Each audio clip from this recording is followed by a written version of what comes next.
Hello everyone and welcome back to another video from everyone's favorite Halo YouTuber. After yesterday's big multiplayer reveal for Halo Infinite, 343 followed up today with a Halo Infinite multiplayer overview that revealed a bunch of new juicy details about Halo Infinite multiplayer. I just finished watching it back a few times, so let's just jump right into some notable new details about Halo Infinite.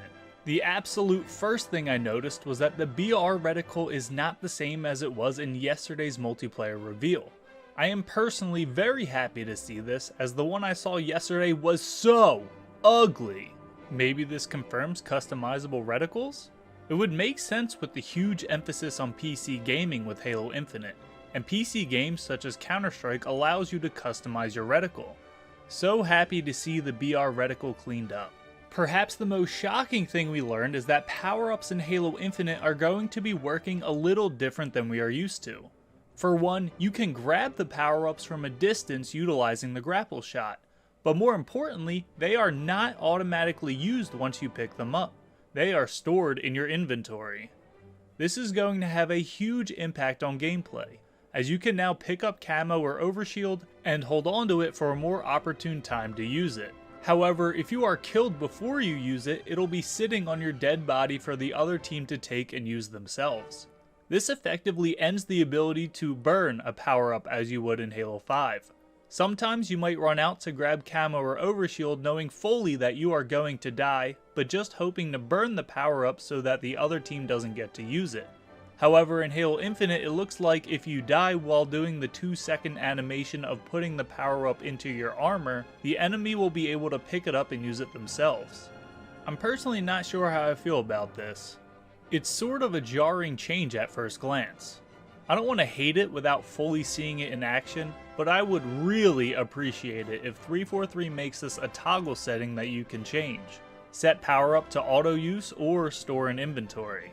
I think having the option to turn it on or off could negate any worry about the potential of it not being a great addition to Halo.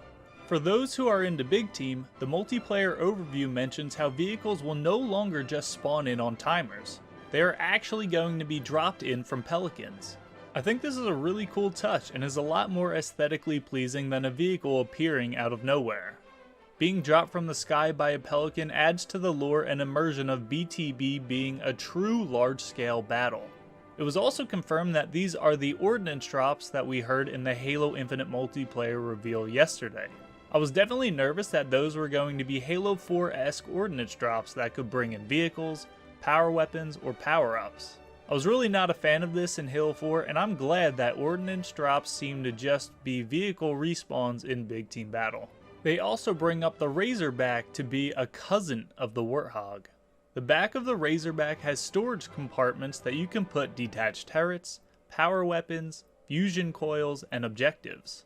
This is a cool addition for campaign where you can store some extra firepower that you can't fit in your inventory as you go around Zeta Halo looking for banished strongholds to tear down. And the potential for this in Big Team Battle is endless. I imagine people setting fusion coils in the back and leaving the Razorback until someone tries getting in and then blowing up the fusion coils. And being able to store objectives could be a lifesaver in a CTF match where none of your teammates seem to want to help you with the objective. They also mention personal AI customization, which seems like a cool touch, getting to choose how your AI sounds in-game. I assume this is going to be similar to the voice packs in Halo 5.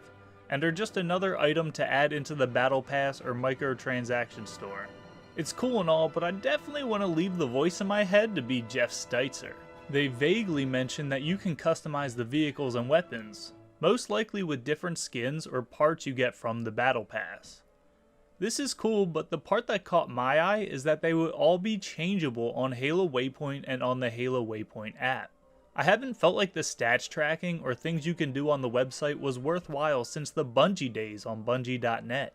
I'm hoping Halo Infinite will be 343 turning a new leaf with awesome customization and stats that have me sitting on my phone anytime I'm not playing Halo Infinite. They also give a little insight on the Battle Pass as well, stating once you buy it, you have it. I'm not sure exactly what that means, but I'm thinking that once the season ends, you can still work on finishing that Battle Pass. And when new seasons come, You can choose to use the current battle pass, or you can also go back and buy prior battle passes and choose what pass your progression goes towards. Battle passes are pretty meh for me, but this seems to be very consumer friendly, so I approve of these updates.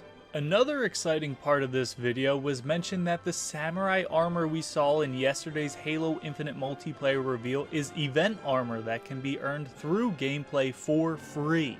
I'm not sure if it's a battle pass event where you need the battle pass to partake, or if the event is open to everyone and the samurai armor can be unlocked if you complete the challenges.